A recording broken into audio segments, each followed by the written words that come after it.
Fine. So let's start with the very first unit, students. That is introduction to organizational behavior. Introduction to organizational behavior. अब सबसे पहले जब तक आप subject के बारे में नहीं जानेंगे कि क्या है, तब तक उसके बारे में आप आगे जब विस्तार में पढ़ेंगे तो आपको समझ नहीं आएगी. तो let's just move that what is organisational behaviour. पहली चीज मैं आपसे एक चीज पूछना चाहती हूँ. कल मैंने थोड़ा बहुत I have explain you that what organisation is. Organization is what? It is a place where a number of people come together to accomplish a common goal. So that means, and if I'm talking about an individual, does an individual make an organization? No. So we have to be more than one person to make an organization. So let me move to the next slide. The outline of the chapter is what all I am going to discuss in this unit is the definition of organizational behavior. What are the various disciplines that contribute towards the organizational behavior? हमारे objectives क्या है organizational behavior का? What are its limitations? What are the forces that are affecting the organizations and its behavior?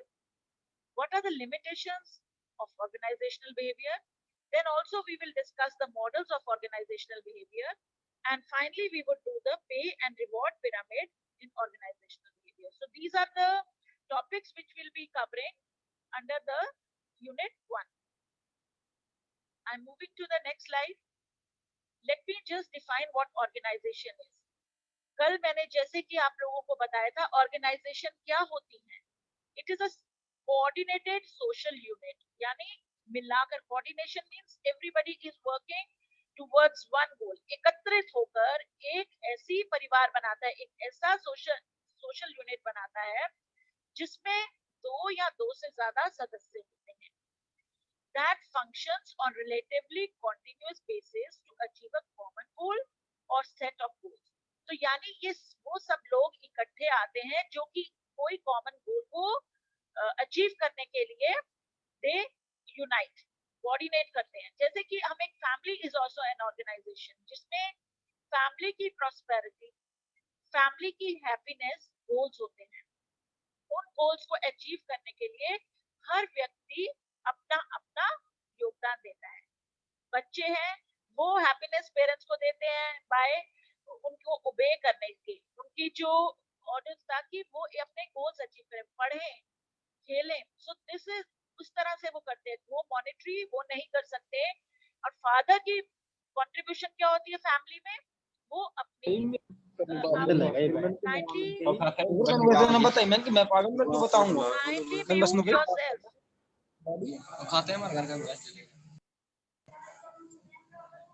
I think there's a disturbance. Please mute yourself. Whosoever is not muted. Fine. So when we are talking about organization, we should know that the organizations में आपका एक common goal होता है. Father का contribution in a family is to look after the needs, to run the family and fulfill its needs, give them a atmosphere where they can grow. तो ये organizations की एक definition है. So मैंने एक आपको organization का जो जीता जाता example है वो है आपकी family. अब आप फैमिली के दायरे से जब निकलते हो कुछ कमाने के लिए तो अनदर ऑर्गेनाइजेशन में घुसते हो. और अगर आपका स्कूल है वो एक ऑर्गेनाइजेशन है, अगर आपका कॉलेज है वो अनदर ऑर्गेनाइजेशन है, आपका ऑफिस है वो अनदर ऑर्गेनाइजेशन है. सो एवरीवेयर जहां पर कोई ना कोई गोल्स अकम्प्लिश होते हैं और मोर देन वन इंडिविजुअल होता है, उन्हें हम क्या बोलते हैं? Organisations. Let me move to the next slide. Now second thing, organisational behaviour 2 चीजों से बनता है. ऑर्गेनाइजेशन जिसको मैंने डिफाइन किया है और बिहेवियर. बिहेवियर क्या होता है? क्या होता है आप सबको पता है. You will know that how a person behaves, how a person reacts in a situation is a behavior. So let's come to the different concepts that are related to behavior. That is the manner in which one is conducting oneself. कौन व्यक्ति किस तरह से अपने आप को पेश करता है वो उसका बिहेवियर है. इसी तरह से हमारा सेकंड पॉइंट है anything that an human being does involving action and response to stimulation. जब भी कोई एक्शन होता है उस पे वो कैसे रिएक्शन करता है. एक समझदार व्यक्ति और एक अनपढ़ व्यक्ति का वहीं से पता चल जाता है कि वो कितनी, मैं पढ़ाई से नहीं ले रही, मैं आपके बिहेवियर से ले रही हूँ। जरूरी नहीं आप पढ़े लिखे हो, लेकिन आपकी वैल्यूज अच्छी हो। तो एक समझदार व्यक्ति उसको कैसे रिएक्ट करता है और एक जो समझदार व्यक्ति नहीं होता वो उस पर कैसे रिएक्ट करता है।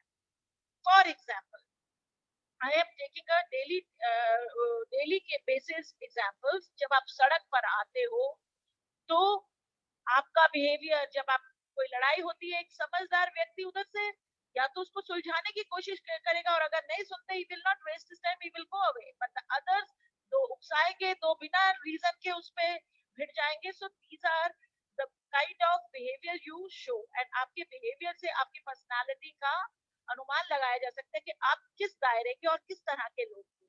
So आपका बिहेवियर आपका आईना है, वो आपको बताता है कि आप किस तरह की वैल्यू सिस्टम से आते हो। आप जरूरी नहीं है कि बहुत अब रिच हो, वैल्यूज आप संस्कार कहीं से आप शुरू से लेते हो अपने घर से, तो आपकी फैमिली के वैल्यू सिस्टम भी हमें उसमें पता चलते हैं। So this is an important mirror of a person's inner self. Third, the response of an individual, group और species to the environment. Environment के प्रति आप कैसे अपना रिस्पॉन्स दिखाते हैं। लोग क्या होते हैं, कचरा फेंक दिया, प्लांट्स तोड़ दिए, थूके यहाँ वहां, तो दैट मीन्स व्हाट, आपकी क्या अकल दिख रही है, क्या बिहेवियर दिख रहा है। ऐसे लोगों को तो पहले ही ऑर्गेनाइजेशन डिस्कार्ड कर देती है जिनमें एथिक्स होते हैं। सो आपकी बिहेवियर से आपकी बारे में बहुत चीजें पता चल जाती है। कई समय में ऑर्गेनाइजेशंस आपकी इंटरव्यू नहीं लेते, वो ऑलरेडी कैमरा लगा के देखते हैं कि आप कैसे बिहेव कर रहे हैं, उसी के आधार पर आपकी सिलेक्शन हो जाती है। सो इसलिए उस टाइम जो व्यक्तियों की वैल्यू सिस्टम बहुत स्ट्रांग होती है, उनको ऑर्गेनाइजेशन दूर से ही देख लेती है कि ये क्या है, आपकी बिहेवियर से वो झलकेगा। सो उनको आपको टेस्ट करने की जरूरत नहीं पड़ेगी। This is an important point I am telling. So अपनी जो वैल्यूज है उसको ऐसे रखिए, दिखाने की और करने की अलग अलग नहीं। हाथी के दांत दिखाने के और ये नहीं होना चाहिए। आपकी कोशिश होनी चाहिए कि आपकी वैल्यूज इतनी अच्छी हो कि आपको बार बार उसको याद कराने की या किसी को दिखाने की जरूरत ना पड़े, वो अपने आप से दिखती है। Then I come to the next point. The way in which someone behaves also an instance of such behavior. दूसरे के साथ आप कैसे बिहेव करते हो।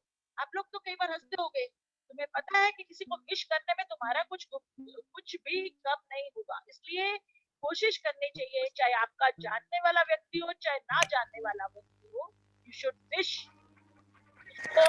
आप सुबह नमस्कार करें या कुछ, so that shows that how what is your value system. वो जो कई स्टूडेंट्स अपने बड़ों के पांव छूते हैं, वो उनकी वैल्यू सिस्टम दिखाते हैं। So this behavior, what you show towards others, is also a behavior. Then another thing about a behavior is the way in which something functions or operates. कोई व्यक्ति किस तरह से काम करता है और कैसे काम करता है, ये भी आपकी बिहेवियर का ही एक आईना है। कोई व्यक्ति जब कोई होगा नहीं उसको शॉर्टकट से काम करेंगे, नहीं होना चाहिए।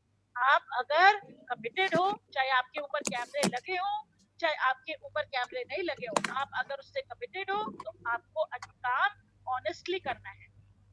आपको मेरी बात समझ आ रही है। तो इस तरह से अपने बिहेवियर को एक अच्छी तरह ढालोगे तो आपको ऑर्गेनाइजेशंस में एडजस्ट करना मुश्किल नहीं पड़ेगा। So this is how I am explaining organisation and behaviour. A person with such kind of behavior can adjust anywhere. Another thing, let me just tell you, please do not unmute yourself. It creates disturbance in my lecture as well as the others are not able to hear properly. This is a recording going on. Let me move to the next slide. Now, behavior of an individual 3 levels पे होता है। एक individual अपने आप में कैसे behave करता है, ग्रुप में कैसे बिहेव करता है, ऑर्गेनाइजेशन में कैसे बिहेव करता है। तो वर्क प्लेस में 3 तरह से उसको अपना बिहेवियर दर्शाना पड़ता है, इंडिविजुअली, इन अ ग्रुप और in an organisation. For example, मैं अकेला कैसा हूँ, कैसे मैं अपने आप को बिहेव करता हूँ, और जब मैं ग्रुप में होता हूँ तो मैं कैसे बिहेव करता हूँ। क्या जब अगर मैं कुछ गुंडे लोगों के ग्रुप में बैठ गया तो मैं उनकी ही संगति में वैसा हो जाता हूँ कि नहीं, मैं अपनी वैल्यूज को स्ट्रॉन्ग होल्ड करता हूँ। या फिर मेरे को कुछ चीजें नहीं आती और मुझे ग्रुप के लोग कुछ अच्छा सिखाते हैं, क्या मैं उसको अपनाता हूँ या मैं कोऑर्डिनेट करके रखता हूँ या सिर्फ स्टबन बन के रहता हूँ। सो ये ग्रुप में कैसे आपको behaviour, so there are 3 different levels of behaviour. Behavior can be seen at individual level, at group level and organizational level. So we will study all the 3 levels in this subject. Let me move to the next slide. Now I come to the exact, अभी ये मैंने छोटे छोटे portions आपको explain कर दिया है. Let me now come to the details. What is the exact definition of organizational behavior? Organization behavior is a systematic and careful application of knowledge about how people and individuals and as a group act within organization. कैसे लोग individually और groups में act करते हैं या in an organization, किस तरह से वो act करते हैं. तो अपनी knowledge के हिसाब से act करेंगे, जैसे कि मैंने बताया, जो उनको समझ आई है, जो उन्होंने ग्रहण किया, उसके अकॉर्डिंग ही वो act करेंगे. So let's go to the next definition. एक जैक हॉलरैंड क्या बोलता है ऑर्गेनाइजेशन बिहेवियर के बारे में? It is the study of human relations. कैसे ह्यूमन रिलेशंस की स्टडी को बोला है उसने, कहां पर, किस दायरे में? In a business and in industry, and is the study of how people can work effectively in a group in order to satisfy both organizational goals and personal needs. So Jack Halloran क्या बोलते हैं कि ये एक तरह की knowledge है या स्टडी है ह्यूमन बिहेवियर की, वो कैसे अपने रिलेशंस को मेंटेन करता है एक इंडस्ट्री और बिजनेस में, और कैसे वो बहुत इफेक्टिवली सबके साथ एक टीम की तरह ऑर्गेनाइजेशनल गोल्स को अकम्प्लिश करता है. So this is called, and these are the definitions given by various people about organizational behavior. Let me move further. Now organization जो बिहेवियर है वो हमें टूल्स प्रोवाइड करता है, ये हमें हेल्प करता है. हम क्यों पढ़ रहे हैं? तुमको वेस्ट तो नहीं कर रहे तुम, इसलिए पढ़ रहे हो कि ऑर्गेनाइजेशनल बिहेवियर क्या है और क्या हेल्प करता है. तो ये एक तरह का औजार है जो आपके हाथ में हम दे रहे हैं. उस औजार से आप क्या कर सकते हो? आप आदमियों को, पीपल को, you can understand, analyse and describe behaviour in organisation. जब आप एक ऑर्गेनाइज संस्था में काम करोगे, ये सब्जेक्ट आपको हेल्प करेगा कि लोग ऐसे क्यों एक्ट कर रहे हैं. इसका मतलब वो काम नहीं करना चाह रहे. आप कई बार बोलते हो ना, इसके इसके आवाज से तो लग रहा है ये काम नहीं करना चाह रहा, या इसके आवाज से लग रहा है ये तो बहुत इस काम को इंटरेस्टेड है करने में. तो ये आप उसके बिहेवियर से जज करते हो. इसी तरह से also it helps the managers to improve, enhance and change the work behaviors of the individuals. For example, कैसे मैनेजर के हाथ में ये टूल है? For example, अगर एक व्यक्ति काम नहीं करता है तो क्या कर सकते हैं हम? What can we do? We can tell him तुम्हारी सैलरी कट जाएगी अगर तुम नहीं इस काम को करोगे. तो वो एक तरह से उसके बिहेवियर को मोल्ड करते हैं.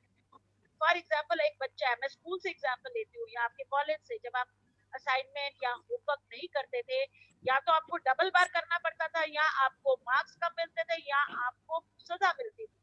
वो किस लिए दी जाती है? ताकि आपके बिहेवियर को चेंज किया जा सके. सो दिस इज अ टूल. ये ऑर्गेनाइजेशनल बिहेवियर एक मैनेजर को हेल्प करता है ये जानने में कि इंडिविजुअल क्यों नहीं काम कर रहा है, या ये करना नहीं चाहता, या इसे आता नहीं. अगर उसे करना चाहता है लेकिन आता नहीं है तो वो उसके हेल्प करेगा, उसको सिखाएगा. और अगर वो करना ही नहीं चाहेगा और वो क्या कहते हैं लेजीपन दिखाएगा और पैसा भी चाहेगा, तो ऐसे लोगों को वो चेंज करने के लिए अपने तरीके अपनाएगा. इसी तरह से ग्रुप्स और ऑर्गेनाइजेशन कैसे अपने गोल्स अचीव करती है और मैनेजर कैसे उसको इम्प्रूव कर सकता है, ये हेल्प करता है ऑर्गेनाइजेशनल बिहेवियर इस चीज में. Let's move to the next slide. Now there are different levels. कौन कौन से डिफरेंट लेवल्स जो मैंने पीछे डिस्कस किए थे? नंबर 1, ऑर्गेनाइजेशनल बिहेवियर में इंडिविजुअल लेवल पे होता है. इंडिविजुअल लेवल में जो सुपीरियर और सबऑर्डिनेट के बीच में होता है, जैसे टीचर और स्टूडेंट के बीच इंडिविजुअली होता है. तुमको नहीं काम किया, उसको समझाया जाएगा, तो इंडिविजुअल लेवल पर हो रहा है, 1 to 1. देन ग्रुप में कैसे होता है? With in team. फिर इंटर टीम, फिर इंटर डिपार्टमेंटल, फिर इंटर ऑर्गेनाइजेशनल। इंटर टीम क्या हो गया, टीम के बीच में के सदस्यों में आपका बिहेवियर। इंटर डिपार्टमेंटल, दो डिपार्टमेंट, फाइनेंस का डिपार्टमेंट या मार्केटिंग वाला डिपार्टमेंट आपस में कैसे है, कंप्यूटर इंजीनियरिंग वाला डिपार्टमेंट और एमबीए डिपार्टमेंट में आपस में कैसे बिहेव है। Inter organisation within IIT, अगर हम बात करेंगे विद इन आईटी आपके कैसी बात है, और या आईईटी और एमआईटीआरसी के बीच में कैसे आपस में बिहेवियर है। ठीक है, इंटर ऑर्गेनाइजेशन और दो ऑर्गेनाइजेशन के बीच, इंटर डिपार्टमेंटल दो डिपार्टमेंट के बीच, इंटर टीम दो टीमों के बीच में कैसी बात चल रही है, विद इन टीम एक ही टीम के अलग अलग सदस्यों में कैसी बात हो रही है, इंडिविजुअली आप कैसे सबऑर्डिनेट की तरह साथ बिहेव कर रहे हो या कैसे आप सुपीरियर की तरह बिहेव कर रहे हो। ये सब डिफरेंट लेवल्स है आपके बिहेवियर को बताने के। Then comes goals. क्या होते हैं गोल्स? वो चीजें होती है जो डिस्क्राइब करती है ऑर्गेनाइजेशनल बिहेवियर का। क्या गोल है? To describe about the person, to understand his behaviour, to predict his behavior and to control his behavior. Excuse me, just a second. Now, जो ऑर्गेनाइजेशनल बिहेवियर है वो किस पे फोकस करके चलता है? एक व्यक्ति के बिहेवियर को डिस्क्राइब करना, उसको अंडरस्टैंड करना, उसको प्रिडिक्ट करना और उसको कंट्रोल करना। मतलब प्रिडिक्ट क्या करते हैं? अनुमान लगाना। फिर अनुमान लगाने के बाद उसको डिस्क्राइब करना, डिस्क्राइब करने के बाद उसको समझना, और समझने के बाद उस व्यक्ति को कैसे कंट्रोल करना है वो तरीके अपनाना। ये गोल्स है ऑर्गेनाइजेशनल बिहेवियर के। नाउ आई विल गो, मैंने डायग्राम में जो बताया है कि ये गोल्स हैं उनको मैं संक्षिप्त, आई am explaining them one by one. So what is meant by to describe? The first goal of organizational behavior is कि describe करो कि how people behave under various conditions। आपका बिहेवियर जब आपकी डेट शीट नहीं आई होती तब, और जब आपके पेपर की डेट शीट आ जाती है तब, दोनों बिहेवियर में आपका डिफरेंस हो जाता है। You are very casual in studying when your date sheet is not there, but the day we tell you that exams are over your head, you start changing your behavior, you start studying more, wasting of time reduces. So this is how at various conditions the behavior of an individual, एक individual का behavior change होना शुरू हो जाता है। Then we come to the understand। second goal है understand करना। The second goal of organizational behavior is कि हम ये व्यक्ति ऐसा क्यों behave कर रहा है। अगर एक व्यक्ति ऐसा नहीं जान पाएगा, अगर आप तो आपका मैनेजर आपका इफेक्टिव नहीं है, कई व्यक्ति जानबूझकर नहीं करते, आपको समझना पड़ेगा कि why this people are behaving like this. If you will understand this, you will also be able to solve their problems. Third, manager would be highly frustrated if they could only talk about behaviors of their employees but not understand the reason behind those actions। अगर आप parents को पता चल जाता है मेरा बच्चा ऐसा बिहेव कर रहा है, रोज ये स्कूल नहीं जा रहा है, निकल जा रहा है, चुप रहा है कहीं पर, वो बस यही बिहेवियर से, और अगर कुछ कर नहीं पाएगा क्यों कर रहा है, अगर उसके पीछे की वो जानकारी प्राप्त करे तो वो उस चीज को कई हद तक ठीक कर सकता है उसका वो बिहेवियर। तो यू अंडरस्टैंड कि क्या पता कोई स्कूल में उसको तंग कर रहा हो, क्या रीजन है, क्यों नहीं वो बच्चा स्कूल जाना चाह रहा, या क्यों कोई काम नहीं कर रहा, तो उसके पीछे का रीजन जानना। अगर अगर मैनेजर ये इसी तरह से मैनेजर को भी अगर ये चीजें नहीं पता होगी तो वो क्या कर सकेगा? बिहेवियर देखने से तो काम नहीं चलेगा, उसके पीछे का रीजन समझना पड़ेगा, तभी आप उस बिहेवियर को ठीक कर सकते हैं। Is it clear? Let me come to the next slide. Third goal क्या है? प्रिडिक्ट। प्रिडिक्ट क्या होता है कि predicting employees future is also one of the goals of organization. तो ये तो अभी ये इतना मेहनती व्यक्ति है, ये जरूर कल उस ओहदे तक पहुंचेगा। क्यों? क्योंकि you will come to know that how this person is and how hard he is working, so you can always predict where he can reach, so you will help him, you will supply the training and development programs for him, you will create environment for him so that he can develop in that organization. So prediction is based on your proper understanding and of a behavior of an individual through the organizational act he performs in an organization. So whether he is dedicated or productive, अगर जो बच्चा class में बहुत पढ़ने वाला होता है, काम टाइम पे करता है, बहुत रेगुलर क्लासेस लगाता है, हमें समझ आ जाता है ये बच्चे का फोकस है। और जब बच्चे का फोकस होता है तो हम जान लेते हैं ये बच्चा को किसी तरह से भी हमें हेल्प करनी है, इसको न्यू और बुक्स के बारे में न्यू चीजें और समझानी है, क्योंकि ये इसकी नॉलेज इससे ज्यादा बढ़ानी है। इस तरह से हम उसको हेल्प कर सकते हैं, उसको और डेवलप करें। सो प्रेडिक्ट से हम अनुमान लगा सकते हैं एक कौन सा व्यक्ति कितनी डेवलप होने में की वो रखता है और कितनी रिस्पॉन्सिबिलिटी लेने में सक्षम है। Let's move to the next slide. The last thing of goals is the control. What is control? If you know the behaviors, you can control. मैंने आपको बताया है by punishing, अगर एक व्यक्ति गलती पनिश कर कर अपना बिहेवियर ठीक कर देता है तो yes that you should try to control his behavior and hold it. हर रोज जो लेट आता है बच्चा, अगर उसको बाहर खड़ा कर दो या कोई फाइन लगा दो, थोड़े दिन में वो इतना उस सजा से दुखी हो जाता है कि वो जल्दी आने की कोशिश करने लगता है और उसका बिहेवियर चेंज हो जाता है। So control helps the managers in the organization understand how they can mold the behavior or change the behavior. So managers in the organization should be trained so that their subordinates can develop their skills. They can be promoted for higher productivity and they can always improve their individual behavior. ये कहते हैं कि learning is a continuous process and you should learn. So communication should be used to ensure that the behavior of an individual is controlled. If you do not communicate, nobody will know where he is going wrong. And if he doesn't know where he is going wrong, he cannot be corrected. So control is also the goal of every organizational behavior. So let's just sum up what we did right now. We did the definition of organizational behavior. Then what are the various levels of organizational behavior, individual, group and organization, where we further describe that individual behavior होता है subordinate and superior के बीच में, और group behavior as a team, within team and inter team.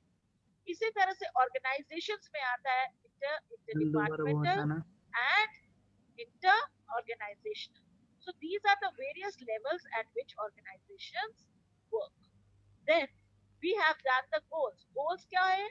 To describe, to understand, to predict and to control the behavior of individuals at the individual level, at the group level and at the organizational level, so that we can achieve our goals and mold their behaviors. Let's move to the next thing what we are going to cover under organizational behavior.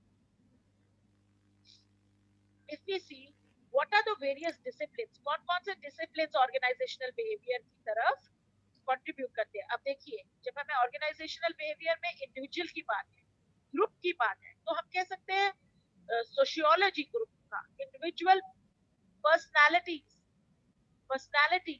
so psychological यानी psychology भी आपकी इसमें contribute करती है। तो if I show you what all disciplines are contributing, so here let's analyze. So here we see that there are, जैसे आपके CPU में input होता है, output होता है और CPU होता है। इसी तरह से if we will see in this diagram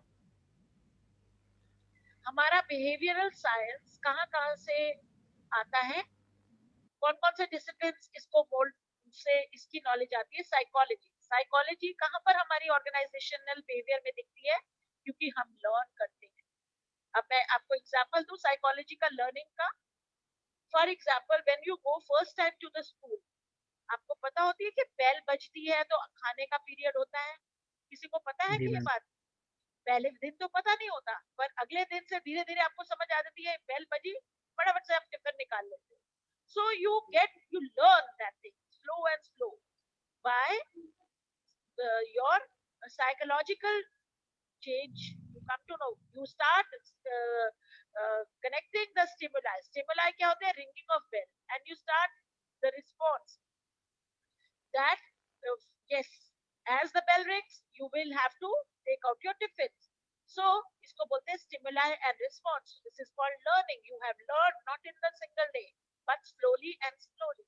Another thing the psychology contributes is motivation. Every person who works is working for either money or either for some power or some recognition or some kind of respect. So motivation, how a person is motivated. मुझे तो government नौकरी करनी है, मुझे government नौकरी motivate करती है, मुझे सोशल वर्क करना है, मुझे सोशल वर्क वो करता है. सो इमोशंस, इमोशंस क्या होता है, जब आपको डांट पड़ती है, कई बच्चे ब्रेकअप हो जाते हैं, रोने लग जाते हैं, कई बड़े स्ट्रांग होते हैं, कई रिएक्ट करते हैं. सो ये साइकोलॉजी इन सब पे फोकस करती है. कौन कौन सी फील्ड्स में, लर्निंग, मोटिवेटिंग, इमोशंस, परसेप्शन, ये सब मैं पढ़ाऊंगी. ये जो हम पढ़ रहे हैं ना, ये सब ऑर्गेनाइजेशन बिहेवियर में आप पढ़ोगे. Learning, motivation, personality, emotions, perception, training, leadership, job satisfaction, individual decision making, performance appraisal, attitude measurement, employee selection, work design and work stress. ये सबकी contribution हमारी किस discipline से आती है, psychology से. Then another discipline जो हमारी organizational behavior को बनाता है, वो है social. Because आप individually तो काम नहीं कर रहे, आप किस में कर रहे हो काम, ग्रुप में. So देखिए ग्रुप में कौन कौन से फील्ड्स हेल्प कर रहे हैं हमें, सोशल साइकोलॉजी एंड सोशियोलॉजी, दोनों हमारा ग्रुप बिहेवियर के ऊपर फोकस करते हैं. अब ग्रुप बिहेवियर में आप कैसे बिहेवियर चेंज होता है, जब आप अकेले होते हो आप कैसे होते हो, और जब आप ग्रुप में बिहेव करते हो तो कैसे करते हो, ये आपका सोशल साइकोलॉजी है. आपके अंदर ज्यादा आ जाती है कि नहीं, अब तो मैं पंगा ले लूंगा, सब इकट्ठे हैं. और when you are individual, then that time you are sometimes, अरे मैं करूंगा और सब मेरा कोई मुझे हम पहुंचा सकता है. So your behaviour changes with the group. So as an individual how you behave and as a group how you behave. This is a study of social psychology. Then attitude change. In a group you try to copy another type of attitude. Your communication changes as you work in a group. Your group processes, I will discuss what is a group processes. वो मैं बाद में सिखाऊंगी. ये सब हम पढ़ेंगे. This is one of my favorite subjects. And I know you will also start loving this subject because it is related to our day-to-day activities. Then we come to the sociology. Sociology किस चीज की पढ़ाई है, communication की, power की, conflict की और intergroup behaviour. कैसे आप आपस में बातचीत करते हो, क्या पावर के टैक्टिक्स होते हैं, किस तरह से पावर अटेन करते हो, एक व्यक्ति दूसरे पे कैसे पावर गेन करता है, कॉन्फ्लिक्ट क्या होता है, उसको कैसे आता है और कैसे उसको सॉल्व किया जा सकता है. इसी तरह से सोशियोलॉजी कहाँ कंट्रीब्यूट करती है, ऑर्गेनाइजेशनल टेक्नोलॉजी में, ऑर्गेनाइजेशनल चेंज में, ऑर्गेनाइजेशनल कल्चर में और फॉर्मल ऑर्गेनाइजेशनल थ्योरी में फोकस करती है. तो इससे कुछ हम इसका ज्ञान भी ऑर्गेनाइजेशनल बिहेवियर में यूज करते हैं. Last discipline which that contributes towards organizational behavior is anthropology. Anthropology क्या होती है, एंथ्रोपोलॉजी होती है आपका कल्चरल वैल्यू. आपने क्या सीखा है, आपने क्या वैल्यूज ली हैं ग्रुप में, अपनी सोसाइटी से क्या वैल्यूज पे की है, क्या पावर की पे है, क्या ऑर्गेनाइजेशनल कल्चर है, क्या एनवायरनमेंट से आए हो. इस चीज की स्टडी को बोलते हैं एंथ्रोपोलॉजी. और जब आप ऑर्गेनाइजेशन में होते हो तो आपकी वैल्यूज इन एन ऑर्गेनाइजेशन कैसी होती है, इसलिए हम एंथ्रोपोलॉजी का भी कुछ पार्ट ऑर्गेनाइजेशनल बिहेवियर में सक्षम होता है, योगदान देता है. नाउ किसका कंट्रीब्यूशन, साइकोलॉजी इंडिविजुअल बिहेवियर को बनाती है, को पढ़ने में हेल्प करती है. सोशल साइकोलॉजी एंड सोशियोलॉजी हमें ग्रुप बिहेवियर्स पे फोकस करती है. इसी तरह से सोशियोलॉजी और एंथ्रोपोलॉजी ऑर्गेनाइजेशन सिस्टम्स को समझने में हेल्प करती है. और ये सबकी पढ़ाई को मिलाकर इंडिविजुअल, ग्रुप और ऑर्गेनाइजेशन की समझ को ही हम क्या बोलते हैं, organizational behaviour. So you have understood ये डायग्राम एक पूरी तरह से इलैबोरेट डिस्क्रिप्शन है कि how various fields are contributing towards organizational behaviour. Let me move to the next. ये चीज जो मैंने आपको पूरा समझाई है, ये देखिए आप अगर आप नेक्स्ट स्लाइड्स देखेंगे सब कुछ दिखेगा. साइकोलॉजी क्या होती है? It is a science that tries to measure and explain that something sometimes change the behaviour of humans and other animals. For example मैंने आपको बेल के साथ किया था, कैसे एक व्यक्ति का बिहेवियर चेंज किया जा सकता है through various learning process, through motivation, through their personality accordingly, through their training. कैसे एक व्यक्ति का हम behavior change कर सकते हैं by knowing the psychology of that person. Then we come to the next slide. यही which I coming to this. अगर आप ये diagrams देख सकते हो तो आपको दिख सकता है कि किस तरह से व्यक्ति behave करता है और उसके expression से हम समझ सकते हैं how she is seen by the Android users. इसको कैसे देखेंगे लोग, how she is seen by the blackberry users. ऐसे इस तरह से आप उन लोगों को देख सकते, कैसे उसके बिहेवियर को जज करते हो by seeing these pictures. Fine. Also now emojis you are using, हमें कुछ भी सिखाता तो नहीं है but we learn that this symbol indicates what. Let me move to the next. ये जस्ट थोड़ी सी मैंने उसको क्रिएटिव स्लाइड्स बनाया हुआ है. Let's come to the second thing, social psychology. Social psychology क्या होती है? A mixture of psychology and sociology is called social psychology. It focuses on the influence of people on one another. So कैसे एक दूसरे के ऊपर एक व्यक्ति दूसरे व्यक्ति को इन्फ्लुएंस करता है, उसको बोलते हैं सोशल साइकोलॉजी. जब आप क्लास में आते हो, आपके किसी को नहीं जानते होते, धीरे धीरे जो व्यक्ति बहुत ज्यादा अच्छा बिहेव करने लगता है, पढ़ने में अच्छा हो जाता है, तो अपना इफेक्ट छोड़ने लग जाता है. एंड एक हम उसके बिहेवियर के बारे में प्रेडिक्शन करते थे ये बच्चा कैसा है, तो इसको सोशल साइकोलॉजी का प्रोसेस बोलते हैं. एंड आप के फ्रेंड बनना शुरू हो जाएगा वो, क्योंकि आपको लगेगा ये इसका बिहेवियर बहुत अच्छा है, I should try and be with in this group. तो इस तरह से अपने ग्रुप को आप कंस्ट्रक्ट करते हो by seeing the behaviour of others. When you don't know others, you see the behaviour and start you get influencing but then big person and you start forming a group. So this is called social psychology. Then we come to the next. ये say it and so you've got to be kidding. किस तरह से लोग अपना अपना view देते हैं हर व्यक्ति के बारे में, ठीक है? अलग अलग व्यक्ति, all those who favor, वो पूछता है कि कौन फेवर में है कौन नहीं, तो अपना अपनी राय दे रहे हैं, तो हर व्यक्ति का बिहेवियर अलग होता है. Let's move further. सोशियोलॉजी क्या होती है? सोशियोलॉजी ऐसी स्टडी होती है जो कि डेवलप करती है सोसाइटी और सोशल बिहेवियर. कैसे एक हमें सोसाइटी में बिहेव करना चाहिए, कैसे एक दूसरे के साथ हमें बातचीत करनी चाहिए, कैसे सोसाइटी एक्सेप्टेबल बिहेवियर होते हैं. तो हमारी जो हम अपनी सोसाइटी से सीखते हैं उसको बोलते हैं सोसाइटी सोशल बिहेवियर. वो हम एज अ ग्रुप कैसे बिहेव करते हैं, हम अपने देश में लीडर्स को देख के कैसे बिहेव करते हैं, हम जिन लोगों से इन्फ्लुएंस होते हैं उनकी तरह बिहेव करने की कोशिश करते हैं. सो सोशियोलॉजी उसकी पढ़ाई के ऊपर फोकस करती है. ये मैंने सब आपको पीछे डिटेल में समझा दिया, इसको मैंने इंडिविजुअली अलग से लिया. And then comes the anthropology. ये मैनकाइंड के बारे में बताता है, उसकी वैल्यू सिस्टम, उसका एटीट्यूड, उसका बिहेवियर. डिफरेंट कंट्रीज में डिफरेंट वैल्यू सिस्टम होता है. हमारी कंट्री में हमारा वैल्यू सिस्टम है, अब्रॉड की कंट्रीज में अलग वैल्यू सिस्टम होता है, तो उसके अकॉर्डिंग लोग बिहेव करते हैं. इसलिए एंथ्रोपोलॉजी हेल्प करता है कि अकॉर्डिंग टू वेरियस ऑर्गेनाइजेशन और कंट्री हम अपने आप को उस तरह के बिहेवियर में ढालें ताकि हम आराम से एडजस्ट कर सकें. So here let me come last. इसके बाद मैं स्टॉप करूंगी बिकॉज फिर वो 40 मिनट के बाद वीडियो वैसे भी बंद हो जाएगी, अभी होने वाली है. सो ये देखिए अमेरिका में क्या होता है, जापान में क्या होता है, अरब में क्या होता है, अलग अलग तरीके से किया जाता है. सो मैनेजमेंट स्टाइल अमेरिकन क्या होता है, they are very friendly leaders. They are, उनका कंट्रोल कैसे होता है, कौन सा अमेरिकन लीडर को अच्छा माना जाता है, जिसके पास बहुत बड़ा ऑफिस हो, बहुत सारी स्पेस हो. अब 1 मिनट से कम रह गया है तो ये बंद हो सकता है, तो मैं सिर्फ ये लास्ट स्लाइड में कर रही हूँ. उसके बाद अपनी अटेंडेंस आप लोग व्हाट्सएप पे अपना नाम लिखिए और लिखिए प्रेजेंट, जो जिस बच्चे ने अटेंड किया है अभी. तो मेरे पास इसकी रिकॉर्डिंग है, फिर मैं उसको क्रॉस चेक कर लूंगी.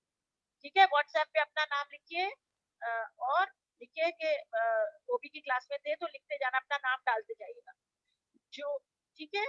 सो लेट्स कम, 16 बच्चे हैं, 16 बच्चों के नाम आ जाने चाहिए मेरे पास, ठीक है। कंट्रोल, कंट्रोल मीन्स और व्यक्ति के पास कंट्रोल होगा